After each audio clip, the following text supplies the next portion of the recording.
messieurs, bonsoir, bonsoir et bienvenue.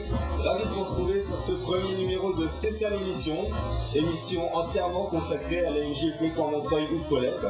Au programme de C'est ça l'émission aujourd'hui, une longue interview de François, le numéro 9 de la MJP Cormontreuil. Le buteur vedette nous parlera de sa préparation pour le match de dimanche qui opposera la MJP à Altaï. Nous reviendrons aussi sur l'actualité de la MJP, puis nous essaierons de savoir la tactique que nous aura concocté l'entraîneur à moustache Gérard Bélanger. Mais tout d'abord, retrouvons François au micro de Jonathan sur le terrain d'Enel. Et oui, bonjour à tous et bienvenue à la MJP TV. Donc aujourd'hui nous nous trouvons à Enel, le terrain où nous allons jouer dimanche contre Altaï. Et aujourd'hui j'ai la chance de recevoir François. François, le numéro 9 de la MJP Cormontreuil. Donc François, tu peux venir. Bonjour François. Salut. Salut. Salut, bonjour à tous. Voilà. Donc dimanche c'est Altaï. C'est la reprise aussi, c'est la reprise. Comment tu te sens physiquement? Bon ben ça va, j'ai hâte de reprendre, j'ai bien pu me reposer après ma blessure qui m'avait empêché de jouer le dernier match contre les Bois. Là ça va, on a bien repris l'entraînement, prêt pour dimanche. C'était la jambe, c'est ça? Ouais, c'était le nerf sciatique en fait qui avait un petit problème qui m'empêchait de jouer. Bon, ça arrive dans les musculaires bien sûr. Altaï, ça t'évoque la victoire 7-3 au match aller, ça t'évoque 3 buts. Un triplé c'est beaucoup, est-ce que tu comptes refaire la même chose dimanche? Oui, bah si je peux refaire la même chose, je le ferai, voire plus. Hein. Mais faut faire attention à cette équipe d'Altaï parce qu'on avait gagné 7-3 au match aller, c'est vrai.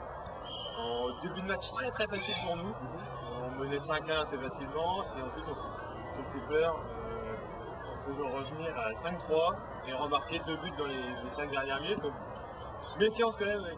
Alors que nous sommes au centre du terrain Enel, là où on joue dimanche donc, le terrain justement, dont vous trouvez. Bah justement, moi, je regardais, là, je faisais le tour tout à l'heure et il me paraît bien un petit peu dur mais jouable. Donc selon vous on joue? Ouais, on va même prendre énormément de plaisir sur ce terrain. Eh ben très bien. Donc c'est la reprise, c'est Altaï, la reprise. Fin d'année dernière, c'était pas terrible, on peut le dire. Vous comptez repartir sur les mêmes bases ou vous allez... Non, nos petits problèmes sont réglés. On était, c'est vrai, dans une période de doute, en perdant 3 matchs de suite.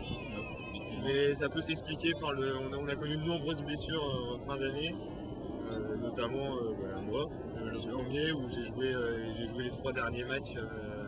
Vraiment diminué, ainsi que mon compère d'attaque Jonathan. Effectivement. Oui, je le connais. Donc forcément, et en plus des blessés qui ne pouvaient pas jouer, ceux qui étaient sur le terrain étaient diminués, donc ça s'explique et maintenant on est reparti sur de bonnes bases.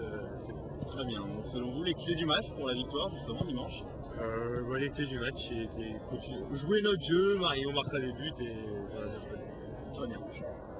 Bah, c'est un endroit où personne n'aime vraiment être. Bien sûr. Parce qu'on est tous des joueurs, on aime tous jouer. Bien sûr. Néanmoins, je pense que c'est important dans une équipe de faire tourner l'effectif et que tout le monde soit remplaçant, que tout le monde joue un peu. C'est bien, c'est ce qu'il faut. L'effectif te paraît-il suffisant justement cette année? Je pense qu'on a de bonnes individualités. Il faut qu'elles marchent toutes en même temps et après il n'y aura pas de soucis. D'accord. La compo de l'équipe dimanche, tu as une idée, tu as peut-être une petite idée sur la question?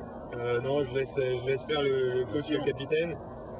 Moi, tout ce que j'espère, c'est qu'on ait la meilleure équipe possible. Si que je sois dedans ou pas, la meilleure équipe possible. Très bien, très bonne. Nous sommes devant les vestiaires qui, comme vous pouvez le voir, sont fermés. Dimanche, ils seront ouverts. Les vestiaires, l'ambiance très bonne. Franchement, très bonne. Une équipe comme ça, superbe, à l'anglaise, vestiaire à l'anglaise, c'est-à-dire musique avant les matchs, après les matchs. Rigolade, franchement super ambiance dans les vestiaires. Les soirées aussi, vous voyez en dehors peut-être? Ouais, on organise au moins 2 fois par mois des soirées MJP. Bon, tout le monde ne peut pas toujours venir, mais voilà, c'est ce qui fait une équipe aussi, c'est le noyau, c'est tout ça.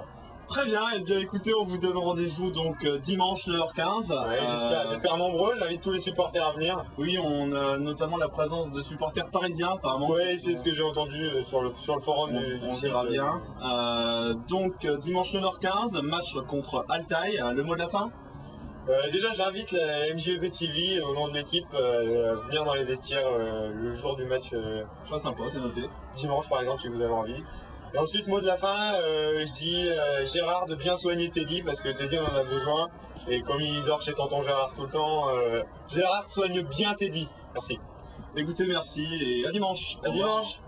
Bye bye. Au sujet de Jonathan qui nous a rejoint. Bonsoir Jonathan. Bonsoir à tous. Alors, vous avez eu la chance de rencontrer François. Effectivement. Qu'est-ce que vous en avez pensé sur le plan physique, sur le plan moral? Sur le plan moral, je l'ai senti très motivé, c'est la reprise. Il a envie de gagner dimanche, hein, ça s'est vu, je pense, dans le reportage. Point de vue physique, il s'est bien remis de ses blessures. Il avait 2 blessures, rappelons-le, au nerf sciatique, qui l'handicapait à la jambe pour frapper. Et aussi à la main, bêtement à l'entraînement, il s'était blessé lors d'une frappe, il s'était cassé le pouce. Effectivement. Donc, impeccable, il est à 100% comme toute l'équipe, il m'a dit, donc voilà, une équipe confiante apparemment. une équipe confiante. Oui, Donc cette confiance, est-ce qu'elle pourrait jouer des tours à la NGP? Je ne pense pas, c'est vrai qu'au match aller, il y avait une victoire assez large, à 7-3. On va voir, je pense que... Ça avait été difficile quand même. Ça avait été assez difficile. On voit que L'équipe François s'en rappelle, donc je pense que l'équipe s'en rappelle et ça a été difficile. Effectivement, bien sûr. Malgré 2 triplés des attaquants, on avait eu du mal à se mettre à l'abri, il faut le dire. On va bien voir, je pense qu'il faut tout de suite rentrer dans le match, ce sera la clé du match pour moi. La clé du match, donc, c'est tout de suite rentrer dedans, les premières 5 minutes. Voilà. Tout de suite faire l'écart, éviter de se faire rattraper, voilà. Très bien.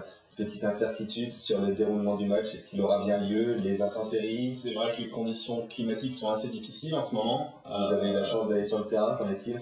Il me paraissait assez praticable, pas trop dur, pas trop mou, non, vraiment un terrain bon, mais après, est-ce qu'il va geler entre temps, est-ce qu'il va neiger, on ne sait pas, c'est vrai que c'est la petite incertitude là, en ce moment. D'accord, mais pour le moment il est jouable. Pour le moment c'est jouable, là 100% le match. Très bien. Merci Jonathan, merci pour ce sujet. Merci. Vous avez bravé le froid. Oh oui, il fait des froids. Donc merci beaucoup. Un petit mot pour notre ami Christophe. Voilà, Christophe, le milieu, arrière, à gauche, polyvalent, qui a même joué gardien. Qui a joué gardien, effectivement, pour la doublure de Xavier, comme on dit, au sein du club. Félicitations donc à lui et à la jeune maman qui a mis au monde un petit Mathis. Un petit Mathis, affectueusement surnommé Lionel Mathis. Bah voilà, un petit peu facile, mais bon. Voilà. Donc bienvenue à ce